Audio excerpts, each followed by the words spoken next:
Lalu berkatalah Daud, "Disinilah rumah Tuhan Allah kita, dan disinilah mezbah untuk korban bakaran orang Israel."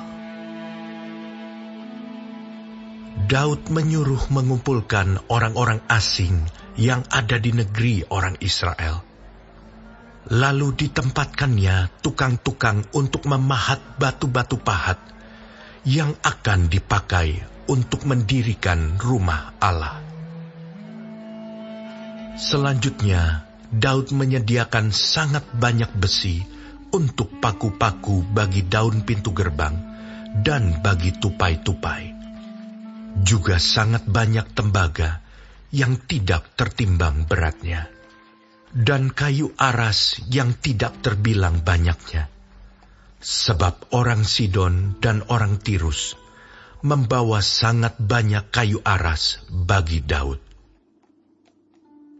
Karena pikir Daud, "Salomo anakku masih muda dan kurang berpengalaman, dan rumah yang harus didirikannya bagi Tuhan haruslah luar biasa besarnya, sehingga menjadi kenamaan dan termasyhur di segala negeri.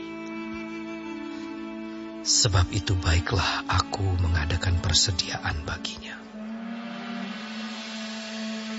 Lalu Daud membuat sangat banyak persediaan sebelum ia mati.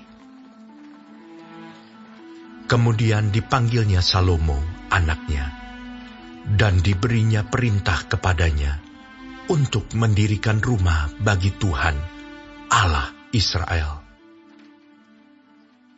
Kata Daud kepada Salomo, "Anakku, aku sendiri bermaksud hendak mendirikan rumah bagi nama Tuhan Allahku.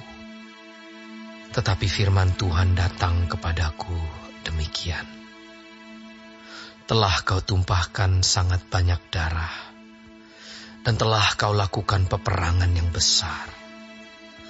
Engkau tidak akan mendirikan rumah bagi namaku, sebab sudah banyak darah kau tumpahkan ke tanah di hadapanku.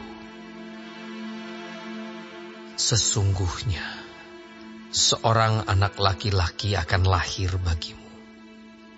Ia akan menjadi seorang yang dikaruniai keamanan.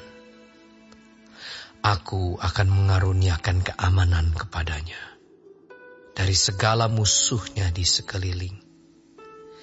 Ia akan bernama Salomo.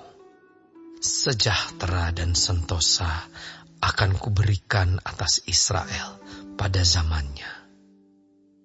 Dialah yang akan mendirikan rumah bagi namaku, dan dialah yang akan menjadi anakku, dan aku akan menjadi bapanya.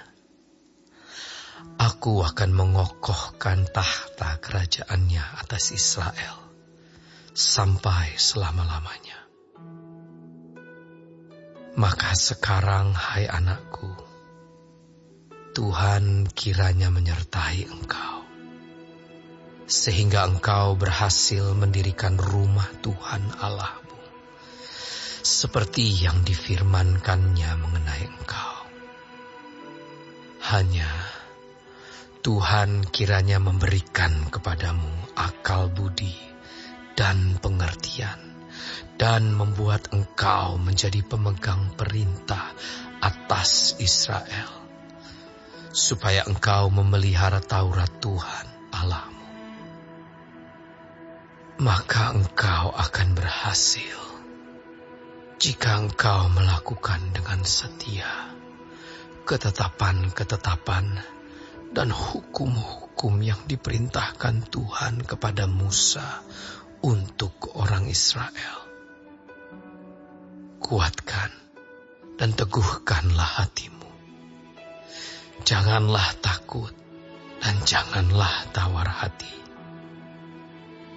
Sesungguhnya, sekalipun dalam kesusahan, aku telah menyediakan untuk rumah Tuhan itu 100.000 talenta emas dan 1.000.000 talenta perak dan sangat banyak tembaga dan besi, sehingga beratnya tidak tertimbang.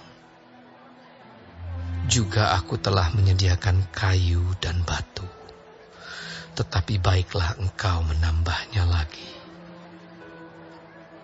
Lagi pula engkau mempunyai sangat banyak pekerja, yakni pemahat-pemahat batu, tukang-tukang batu dan kayu, dan orang-orang yang ahli dalam segala macam pekerjaan emas, perak, tembaga, dan besi yang tidak terhitung banyaknya. Mulailah bekerja, Tuhan kiranya menyertai engkau. Dan Daud memberi perintah kepada segala pembesar Israel itu untuk memberi bantuan kepada Salomo, anaknya. Katanya, bukankah Tuhan Allahmu menyertai kamu dan telah mengaruniakan keamanan kepadamu ke segala penjuru? Sungguh, Ia telah menyerahkan penduduk negeri ini ke dalam tanganku, sehingga negeri ini takluk ke hadapan Tuhan dan kepada umat-Nya. Maka sekarang, arahkanlah hati dan jiwamu untuk mencari Tuhan Allahmu. Mulailah mendirikan tempat kudus Tuhan Allah, supaya tabut perjanjian Tuhan dan perkakas kudus Allah dapat dibawa masuk ke dalam rumah yang didirikan bagi nama Tuhan.